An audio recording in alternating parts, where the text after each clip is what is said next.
कौन फ़िरौन के ज़माने का एक नहायत मग़रूर और माल और दौलत में डूबा हुआ शख्स था।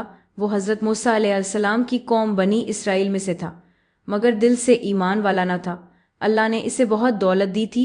इसके ख़जानों की चाबियाँ कई आदमी मिलकर उठाते थे, मगर वो दौलत इसके दिल में तकब्बुर, गुरूर और बगावत पैदा कर गई। वो समझता था कि ये सब कुछ इसे अपनी अक्ल और मेहनत से मिला है। इसने अल्लाह की कुदरत को भुला दिया और अपने आप को बहुत बड़ा समझने लगा। बनी इसराइल के गरीब लोगों को हकीर जानता था और इन पर जुल्म करता था। हज़रत मूसा अलैहिस्सलाम ने इसे बारहा समझाया कि अल्लाह का शुक्र अदा कर, नरमी इख्तियार कर, नाप तोल में इंसाफ कर, फ़िक्र और मसाकीन पर रहम कर। मगर इसने कहा कि ये माल मैंने अपनी अक्ल से हासिल किया है, किसी का एहसान मुझ पर नहीं। वो अपने ख़जाने दिखाता और लोगों को धोखा देता कि मैं दुनिया का सबसे खुश नसीब इंसान हूँ, मगर अल्लाह को इसका गुरूर पसंद न आया। अल्लाह ने मूसा अलैहिस्सलाम के ज़रिए इसे तनबीह की, मगर वो बाज न आया, बल्कि इसने हज़रत मूसा अलैहिस्सलाम पर जादूगरी और हुकूमत हासिल करने के झूठे इल्ज़ाम लगाए। एक दिन वो अपने मालो जा के गुरूर में पूरी शान और शौकत से अपनी कौम के सामने निकला। इसके लिबास सोने चांदी के धागों से बने थे, खुदाम आगे पीछे चल रहे थे। लोग इसकी शान देखकर हैरान हो गए। बाज नादान लोग कहने लगे, काश हमें भी ऐसी दौलत मिलती। लेकिन जो लोग ईमान वाले थे उन्होंने कहा, अफसोस तुम इस फानी दुनिया पर खुश हो रहे हो, अल्लाह के पास इससे बेहतर इनाम आखिरत में है। जब गुरूर हद से बढ़ा तो अल्लाह ने ज़मीन को हुक्म दिया कि इसे नगल ले। ज़मीन ने करों को इसके महल समेत नगल लिया। वो चीखता रहा, मदद मांगता रहा, मगर कोई इसकी मदद ना कर सका। वो अपनी दौलत समेत ज़मीन में धंसता चला गया, यहाँ तक कि इसका नाम और निशान मिट गया। लोगों ने देखा कि कल जो शख्स दौलत पर फख्र करता था, आज ज़मीन इसको खा गई।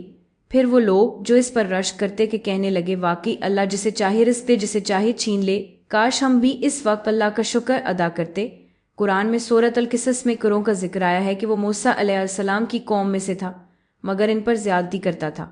अल्लाह ने इसे इतना माल दिया कि ख़जानों की कंजियां कई ताकतवर आदमी उठाते थे। जब मूसा अलैहिस्सलाम ने इसे नसीहत की तो इसने कहा, ये सब मेरे इल्म की वजह से मिला है। अल्लाह ने फरमाया, क्या इसे नहीं मालूम था कि इससे पहले ऐसे लोग गुजरे जिनकी ताकत और दौलत इससे भी ज्यादा थी, मगर जब वो कुफ्र और जुल्म में बढ़े तो अल्लाह ने उन्हें हलाक कर दिया। करों का अंजाम एक सबक है कि दौलत इंसान को बचा नहीं सकती, गुरूर इंसान को ज़मीन में गिरा देता है। अल्लाह ने इसकी मिसाल इसलिए बयान की ताकि लोग इबरत हासिल करें। ये भी रिवायत है कि जब वो ज़मीन में धंसने लगा तो वो मूसा अलैहिस्सलाम से फरियाद करता था, मगर मूसा ने फरमाया, अब बहुत देर हो गई। अल्लाह ने फरमाया, मूसा अगर वो तुझसे रहम मांगता है तो हमने फैसला कर दिया है। वो अपने माल समेत ज़मीन में दफन हो गया और आज तक इसकी ज़मीन से बदबू आती है। बनी इसराइल के लोग इस वाक़े के बाद काम गए। उन्होंने जान लिया कि अल्लाह की नेमत अगर शुक्र के बगैर हो तो जहमत बन जाती है। करों ने दुनिया के ख़जानों को जमा किया, मगर ईमान ना खरीदा।